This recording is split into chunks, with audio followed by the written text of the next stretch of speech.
Hey guys, and welcome back to 1000 Lives in this weird game.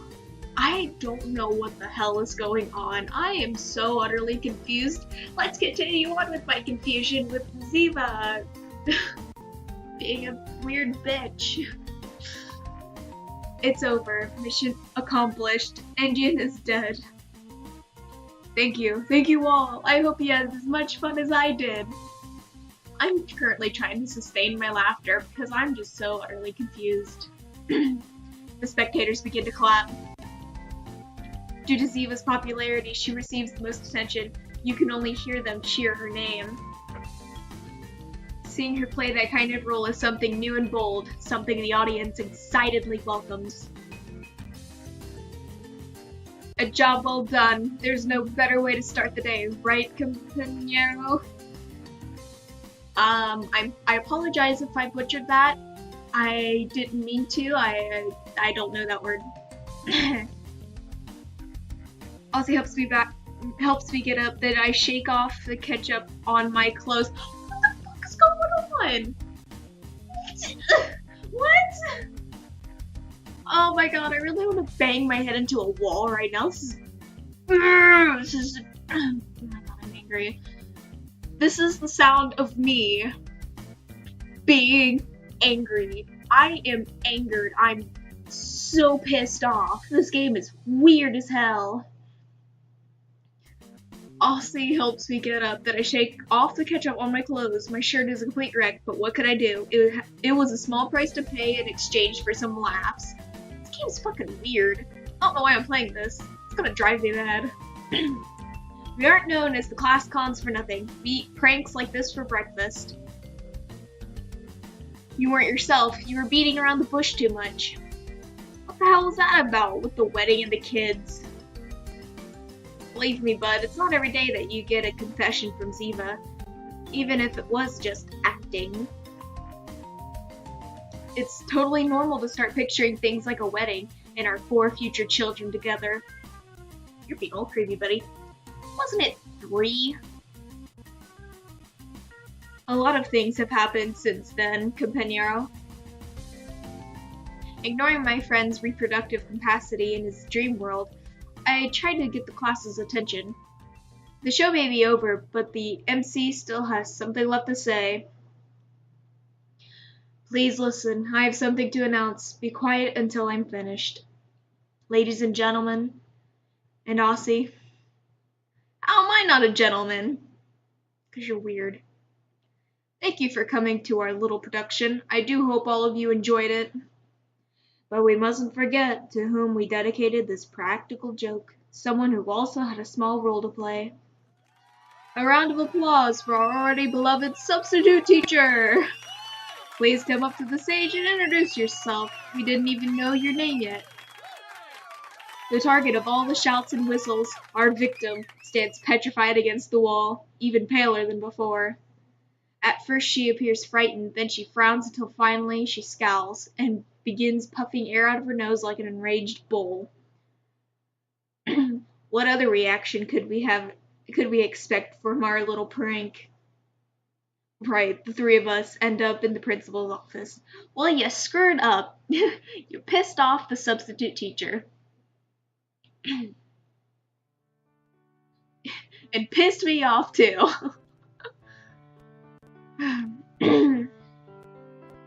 It's now recess at that word, I'm not going to pronounce it because I'm too tired for this. Institute. Aussie and I go for a walk outside of the school grounds, wandering with no particular destination in mind through the street that serves as the heart of our small town. It has become our routine. It's not even that big in the first place, but we live in a modest European town whose inhabitants thrive off of a rich history and modern-day political lies.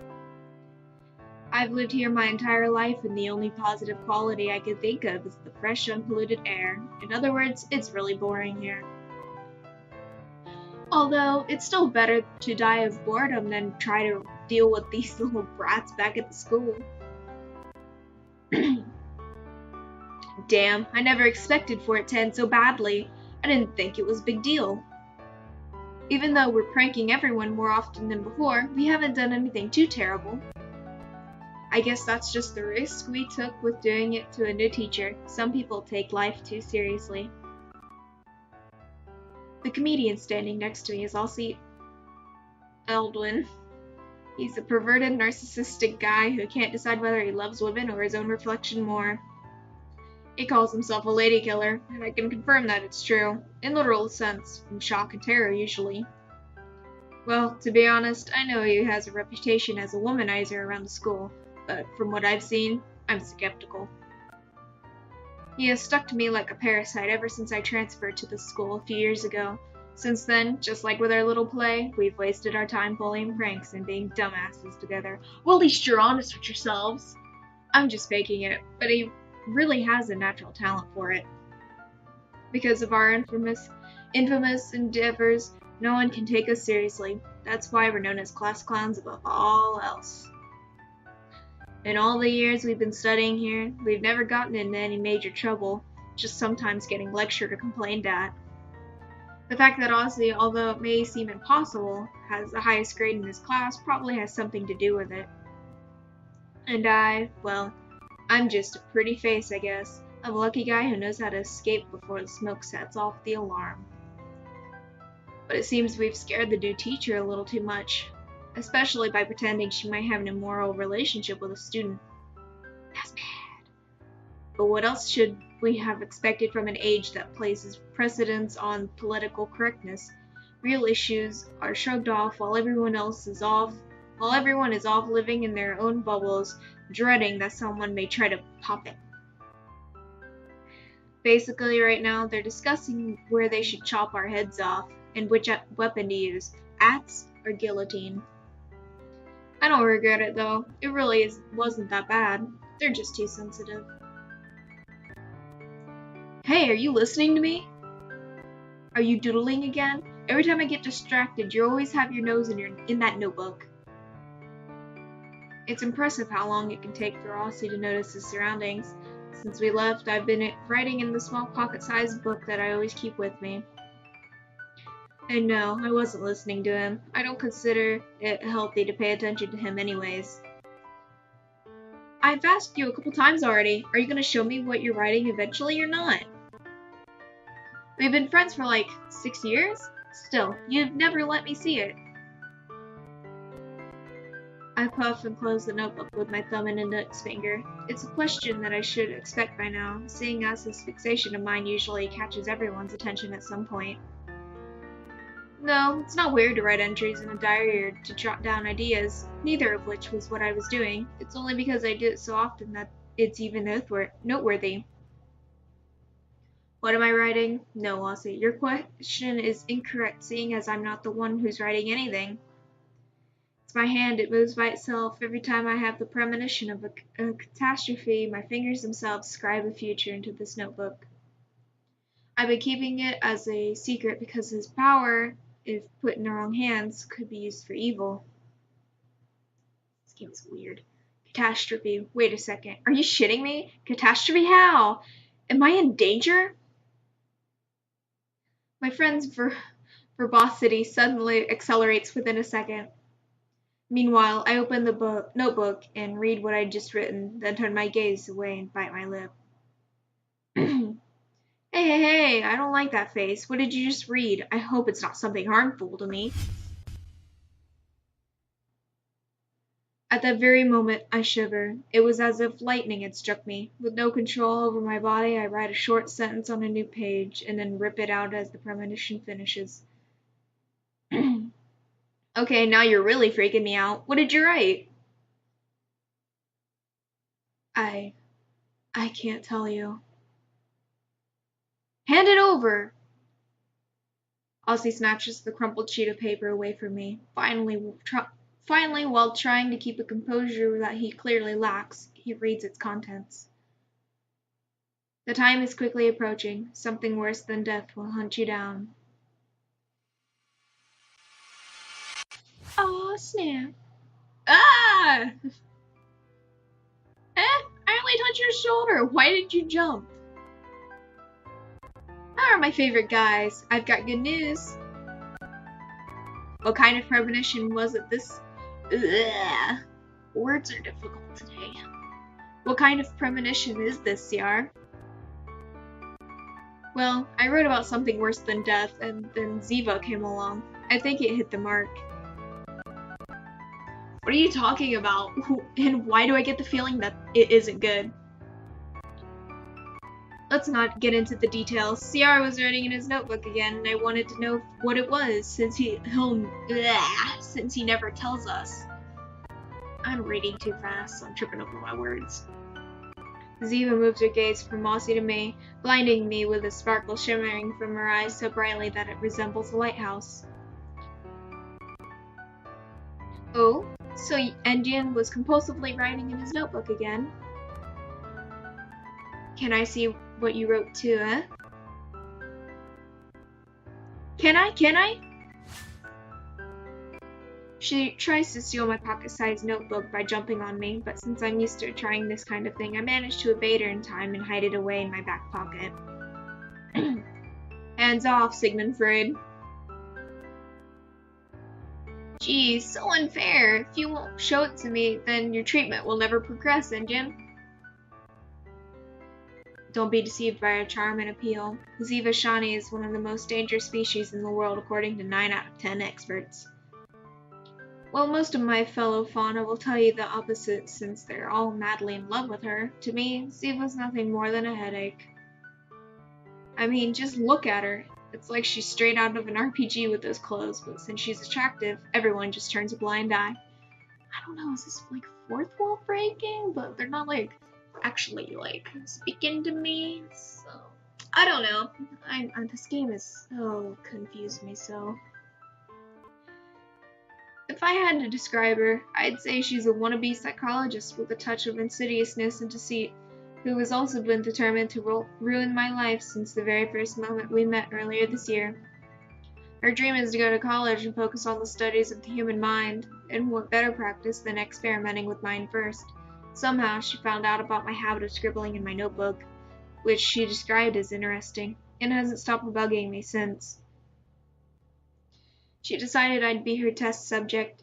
Not a week goes by where she doesn't try to psychoanalyze me or fish my paper scraps out of the trash and read them.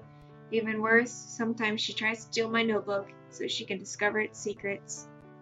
At least now she calls me by my surname. Before that, I was just patient to her. The only thing that needs to be treated is your head, Ziva. Well, what were you going to say before you attacked me? Oh yeah, I almost forgot. I snuck into the teacher's lounge and gave them my biggest, saddest puppy dog eyes so I could pacify them and blah blah blah. They only gave me the usual speech and sent me away. Aren't I lucky? Well, that should have been expected. It wasn't that bad. I guess I won't be scolded again this time either. Huh? I wasn't talking about you guys, just me. H. Then what part of that, exactly, do you call good news? I thought you'd be happy for me, Endian. I didn't expect you to react so selfishly. Come on, they can't be that hard on us. If they let Ziva get away with it, then our fate will probably be the same. We've done worse things day after day and nothing has ever happened, right? Yeah, but this time it was all the master plan of this lady right here, who also insisted on participating in one of our operations with us. And she doesn't even care what happens to her comrades now. Seriously? That explains why Ziva would participate with us in all of this, but... It was you who owed me one, Endian, so stop complaining. Plus, I was just messing with you. I wouldn't really hang you out to dry. You sure?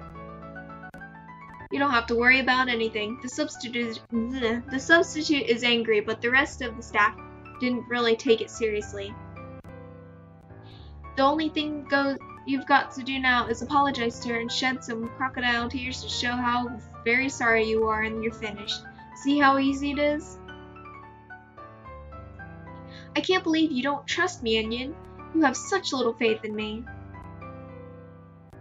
Little to none. Anyways, that was the bare minimum you could have done since you were involved to stop grumbling.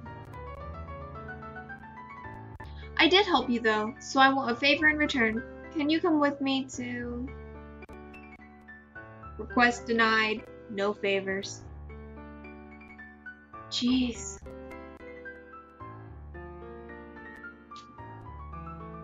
Come on, what's with the long faces?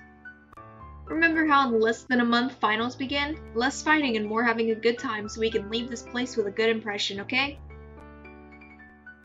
By the way, Ziva, what kind of favor did he owe you? If you don't mind my asking.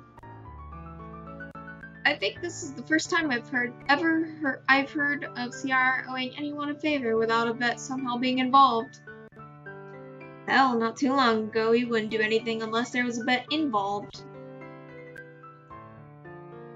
Oh, it was nothing. I just asked my uncle if he knew about a certain package since he works at the post office. Speaking of which, you never did tell me what that was all about. You told me you'd explain it another time. I fold my arms and raise my eyebrow, resigning myself to answer despite my clear lack of interest. It's kind of a bad anecdote, but I guess we have the time anyways. Both Aussie and Ziva look at me expectantly. Their interest can't be more apparent. I initially resist, but end up yielding to the pressure. Alright, I'll tell you everything, but I'm warning you, it's just a depressing love story. A love story? You don't have to tell the entire world, you know. I wasn't aware that my young and pure CR had already become a man. It must have been due to my benevolent influence. Tell me, what kind of a person is willing to put up with your eccentricity, compañero mío? Hey, I've always put up with you, and I don't complain. Quit joking around. But you complain every single day. Could you please stop beating around the bush? Okay, straight to the point, I get it. I clear my throat before starting. Let's see, it all started this one night. I was inside my warm and comfortable room. But your room is a pigsty. I've seen it! Warm and comfortable, as I said. I was surfing the tortuous streams of the internet when my eyes fell upon a small ad, hidden under millions of shitty posts on shitty forum. That's when I saw her, the most beautiful of all muses, the most lovely of all creatures in this calamitous world we're forced to live in. That's just a super rare limited edition figurine carved by God himself. Don't tell me that you fell in love with that figurine. You're dead to me, CR. You hear me? Dead. It was limited edition, okay?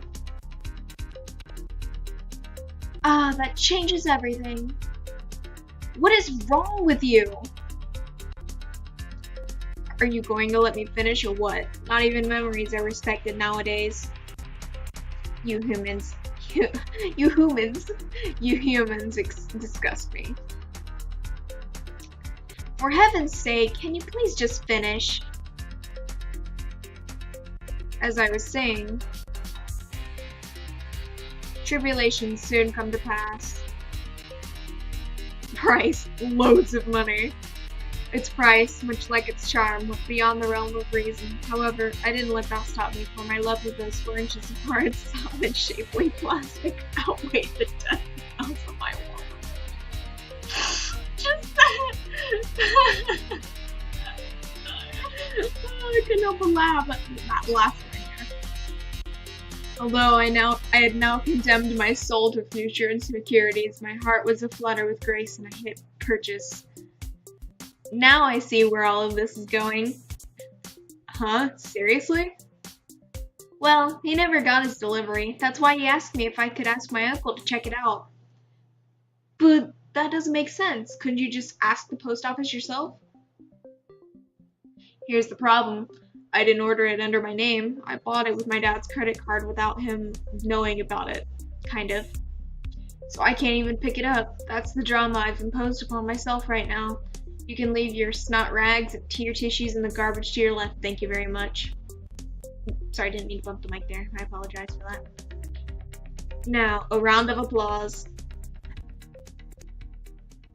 You stole your father's credit card? What a model son you are. Yeah, I'm not proud of it, you know. I regretted it afterwards. I plan on paying him back, but I can't do anything if they lost the package. The weirdest thing is how on the website I ordered it from, the shipping page instantly indicated that it was delivered, signed for and everything. How is that even possible? I don't know, but there's another mystery. I'll see, your phone is one of those high-tech ones with internet and stuff, right? Can you lend it to me? Sure, give me a minute. He's gotta clear his browser history. Don't tell me you don't have internet on your phone in this day and age, Engine. My phone was more useful as a hammer than for communicating. Look at the biceps I got from carrying that thing around. The truth is that it broke not too long ago, and now I gotta buy a new one. I'm lazy and in no hurry. I'll get a new one when a sale comes around. What an old timer. How is it even possible for someone to live without a smartphone nowadays? You can come back to the future anytime now, McFly. That was a Back to the Future reference. I understood that reference. I've never watched any of the movies, but I know the reference. I'm magic. Not really. Don't try and reason with him, Ziva. He's a lost cause. Here you go, CR. Do you know how to use it? Aussie then shows me an app to check my email with just like I asked him to. I entered my email address and password with an ease on the touchpad and opened the very first email box in my inbox before presenting the screen to my classmates. Is that a threat? The email says the following.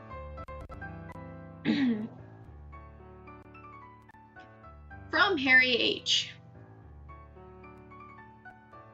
To Sierra Engine. Not for everybody. Can a figurine really come to life and disappear? If you want to know the truth, go find it. This Monday after class, come to the playground in the deserted neighborhood. Good luck making your first decision. After both of them read it, I handed the phone back to its owner while he's still in shock. What's this supposed to mean? That's what I'd like to know. It's almost like someone's challenging me to a duel. It's time to duel. Yes, I watched Yu-Gi-Oh. This is insane. You ordered a figurine? You didn't kill anybody. You didn't kill anybody, right? Right. A lot of people every single day. I haven't been a professional hitman for the last 13 years for nothing. Don't look at me like that. Of course I haven't. Yet. So who's this Harry H, if I may ask? Don't ask me. I don't know any Harrys, not to mention that he used one of those free emails that anybody can create, so there's really no way for me to know. What are you gonna do? I can't see the police investigating the kidnapping of a plastic figurine. It must be some kind of joke. Some internet friend must have known about it and decided to pull a prank on me. You're just going to ignore it? Of course I'm not stupid. Of course, I'm not stupid. Aren't you curious? I'd like to take a peek, but I wouldn't want to go alone either, just in case. I can live without knowing. I'm just upset that someone would pull a prank like this after my loss. Doesn't anybody respect true love these days? It's a plastic figurine! weirdo. That's the problem with you, Indian. Everything outside of your comfort zone bothers you. Preparing a surprise party for you must be hell. If it's just a joke, then you should laugh about it. Maybe even go there if it could be fun. But what could go wrong, huh? I have nothing against surprises, but when nothing goes my way, then of course it's gonna upset me. Anyways, how did you manage to turn this into an impromptu therapy session? Just so you know, I hate you. Me? Therapy? What makes you think that? In fact, we can change subjects and talk about something more interesting. For instance, did you notice that during the anecdote you shared with us, you displayed symptoms of kleptomania, compulsive buying disorder, and paraphilia? And you don't have a smartphone. That's the worst part by far. And ladies and gentlemen, I'm going to end it here because this video has gone on long enough. This game is the weirdest thing I've ever played. This just... why? Whoever made this, like... what was going through your mind? Just what? Alright, anyway guys, I'm gonna end it here. I love you guys, stay kawaii, and have fun out there.